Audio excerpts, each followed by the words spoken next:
Hi everyone, it is Beth with Flying by the Seed of My Plants, and welcome back. If you're new to the channel, if you like the content, go ahead and hit the subscribe button. And in this video I want to go ahead and show you how I harvest the Stevia. It's a very sweet herb. The leaves are so sweet when you eat them, especially fresh. But I want to go ahead and preserve some of it too, so I went ahead in this video that I'll show you is I went ahead and dried it and then powdered it up and putting it in a little mason jar for now until I keep adding to it to preserve it for, you know, adding to tea, drinks, different things like that. But it is so delicious if you come out to the garden and you just have, you know, you want to chew on something sweet.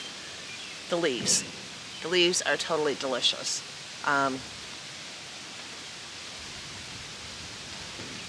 When you're chewing on it, it releases those oils.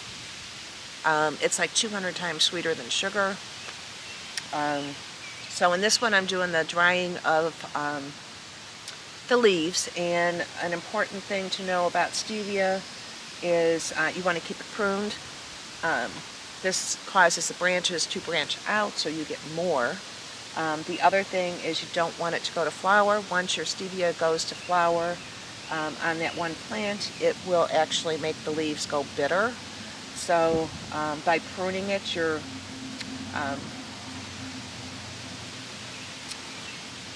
keeping the flowering at bay. You don't want it to flower. So that's what I'm doing right now, and so I'll go on to the video. I went ahead and did that yesterday. Of course, I had, you know, technical difficulty.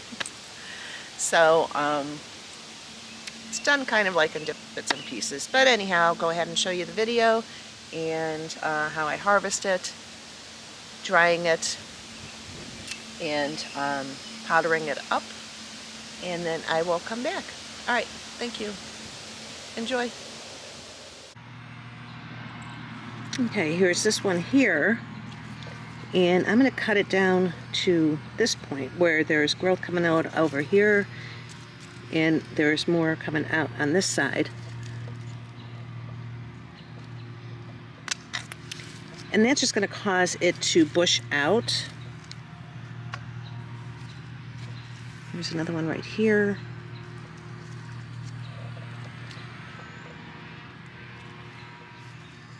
Okay, so here's this, and it has the leaf over here, and it has the other one on this side. So I'm going to cut it right down to there. And that's going to cause it to have more shoots coming out. And you want to keep up with this because, you know, you don't want it to flower. So that's what I'm doing right now. And it's a delicious herb, you know, especially to dry. You can also make an extract out of it. I think I got everything I want because I already did pick a bunch in the house. So I'm going to go ahead and bring you in there and show you what I'm doing in there. Okay, and now I am just going to take and remove the leaves from the stem because you don't want to eat the stem. It's the leaves that are very sweet.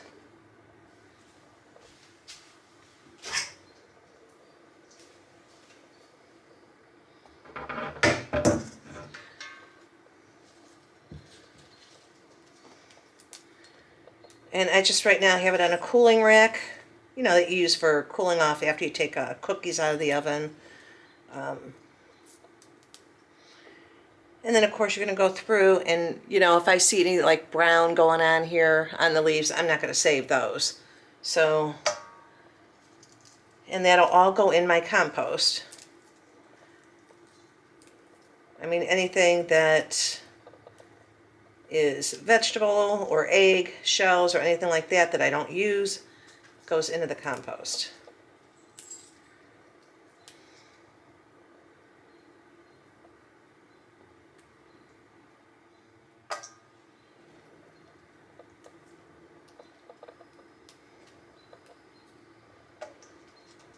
And it's really that easy. It does take a while, if you're starting from seed, it takes a while to germinate. But once it does, and I planted, I think like I don't know, like 6 plants.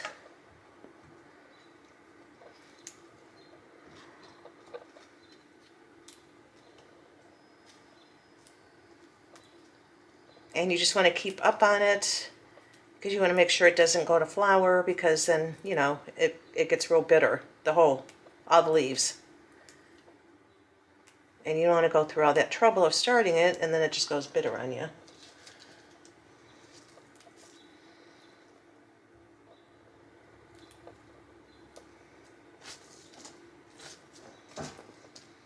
And I think I'm going to have to make an investment in I have a dehydrator. It's just, you can't regulate it. And typically the one that I have, that's what I'll dehydrate my cherry tomatoes in, tomato skins, making beef jerky.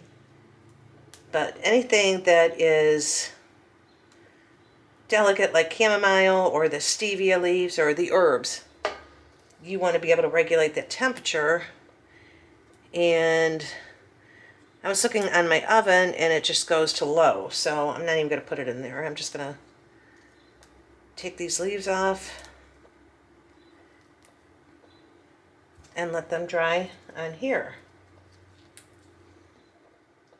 And you just want to make sure you're removing all the stems, because once this dries, I want to go ahead and powder it up and store it. And this is great if you have to watch the sugar that you eat, because it's nothing like what you buy in the store. It's good for you. And if you wanted to make it like for if you do a lot of baking, you would probably have to grow a lot more than what I grew.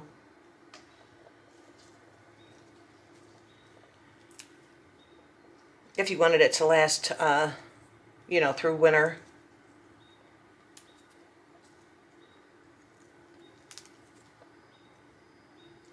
And I think I had one earlier, I'm not sure, that did have the flower buds on it, but they were not open.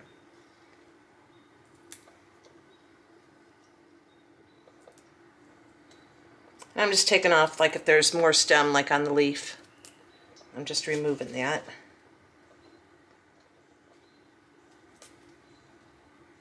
But anyhow, I am looking to invest in a different dehydrator, so if you guys have one that you absolutely love, because I was looking at different dehydrators, and some were very, you know, the price range was anywhere from like $39 to over $100. And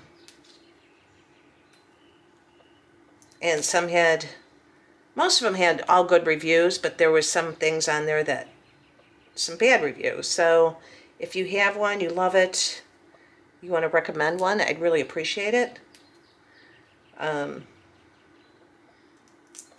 You know, how it's working for you.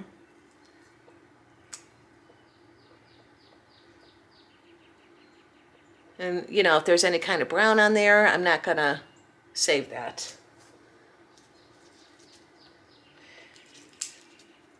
And today I'm just kind of going through my garden. There's another thing I want to show you later, where last night I found a bunch of aphids on my milkweed. So I just went ahead and turned the jet stream and was cleaning that off, spraying them off of the leaves. And if you keep up with that for a couple weeks, it's the eggs that I seen. Hopefully that will take care of them. Milkweed does attract aphids, so you know, anytime you go out to the garden and start checking on things, it's always good to look at the top and bottom of your leaves. Check for any bugs, so you can hopefully take care of them before they get out of control. I mean, last year I had a white fly infestation. It was horrible. So I want to keep up with that. I want to keep up with the aphids.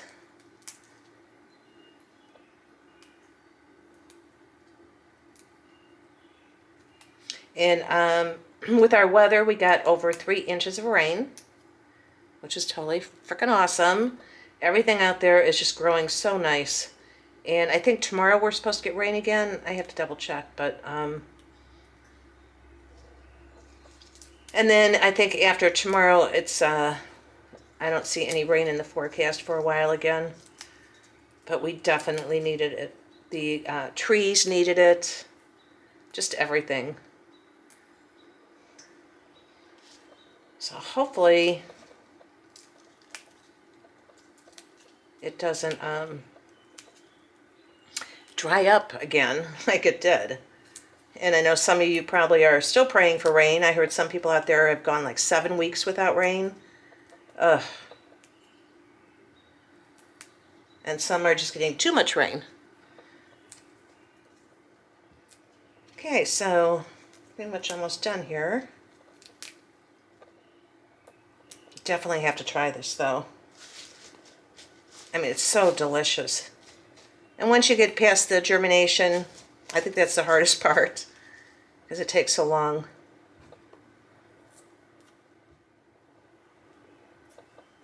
And making sure you get good seed. I'm trying to think. The stevia, I think I got from Johnny's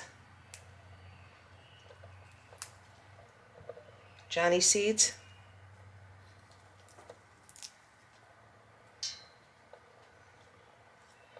And one thing with Johnny's, you do get a lot of seed. So that's always nice. He's a little more expensive, but that's because you're getting a lot more seed too. And their customer service is great.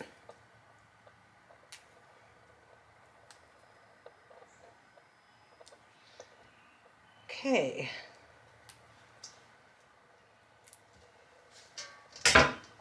Okay. So I'm just going to kind of spread these out a little and let them dry.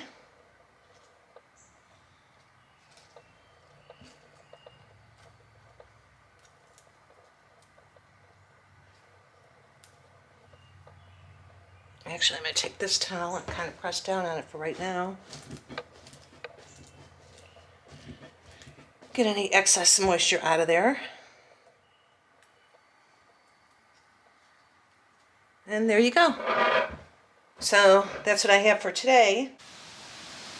Okay, so once the leaves dried out, I went ahead and what I did is I kind of cheated a little bit. I don't have a dehydrator where I can regulate the heat, so I put my oven on 170, and then once it reached that temperature, I put the leaves in on a cookie tray, and then I shut the oven off and let the heat slowly decrease, and because you really don't want to go over 100 degrees.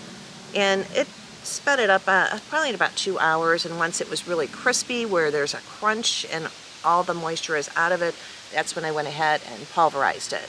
And I did use, it's called, I have the bullet, and it pulverized it like within 2 seconds, and made this really nice powder. So I'll add a lid on this with an oxygen absorber in there and marking what it is, because I do have other powdered up herbs that are green. So I want to make sure I grab the right thing when I want my stevia. So all right, so I wanted to share that with you. Okay, so that is how I go ahead and I prune my stevia and preserve it. And I do want to try a tincture on the next batch that I go ahead and prune. And as long as you keep pruning through the summer and keep it from going to flower, because once it goes to flower, all the leaves turn bitter, so you don't want that to happen. I think last year one did go to flower, and that's when I gave my son a leaf to go ahead and chew on, and it was super bitter. And he was like, "What?" And I'm like, "I'm so sorry." Anyhow, so it's important. Don't let your stevia go to flower. So anyhow, I hope you enjoy the content, and I'm dealing with another issue that I'm going to go ahead and share on another video, and that's dealing with aphids. So I'm on day 3 of dealing with them on my milkweed, And what I'm doing is just hosing off with a jet stream on my hose to get all the eggs off. And every day I keep coming out, there's less and less eggs, and they say it's about 2 weeks that you have to keep doing that. So that's what I'm working on, and I'll show you in the next video. So we had quite a bit of rain here in Northeast Ohio. Here is my rain gauge here, and that's showing 3 inches, but I was late putting this actually right in the way of when it started raining the first day. So we got a little over 3 inches. So, and all the plants are really happy. And so anyhow, all right, I will talk to you guys on the next video, and have a great day. All right, bye.